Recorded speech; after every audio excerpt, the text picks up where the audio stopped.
Okay, so you'll need 7 beads for this tutorials, 4 4mm bicones, one 10mm round stone. I used a cracked glass stone, and 2 6mm bicones.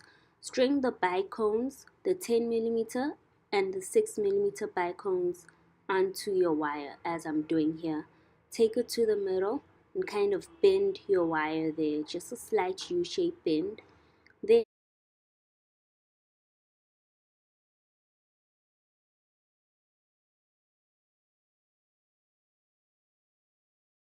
okay, take your ring mandrel and wrap these beads around it.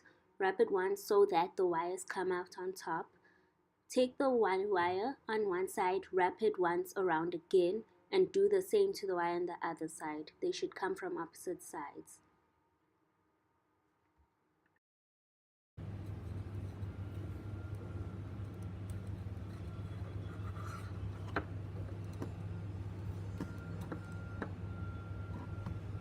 Now grab one 4mm bicone and string it through one wire, and grab another and do the same to the other side.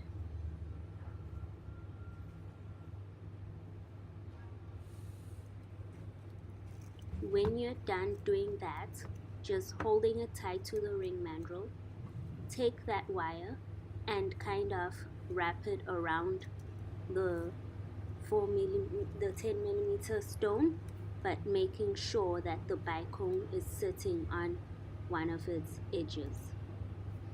Then,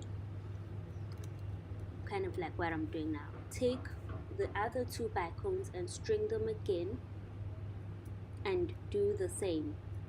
You should have 4 bicones on either side of the cracked glass bead.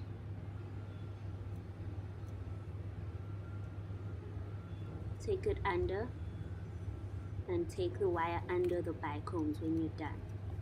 Make sure it's sitting taut under. This will help keep the beads in place when you're done.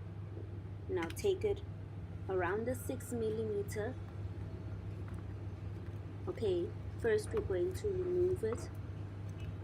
Okay, so you can spend some time adjusting the ring on the ring mandrel, pushing your wires together and making sure the 4 bicones wrap around the stone. Now just see how they're sitting here. The wire's been wrapped around on either side. Now I'm taking it off the ring mandrel, holding it very tight so you don't disturb the shape. Take one side of your wire and start wrapping it around the ring band to hold it in place, making sure that the stones aren't moving on the other side. Move them and adjust as needed, and just wrap it as tightly as you can. Make sure that you aren't bending the band. Wrap both sides. After you've secured both sides in place, you may begin wrapping the wire around the entire ring band and as far as you can go.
Now wrap around as long as you like. I did it to about 10 loops on either side, and you're done. Cut off the excess wire and file the ends.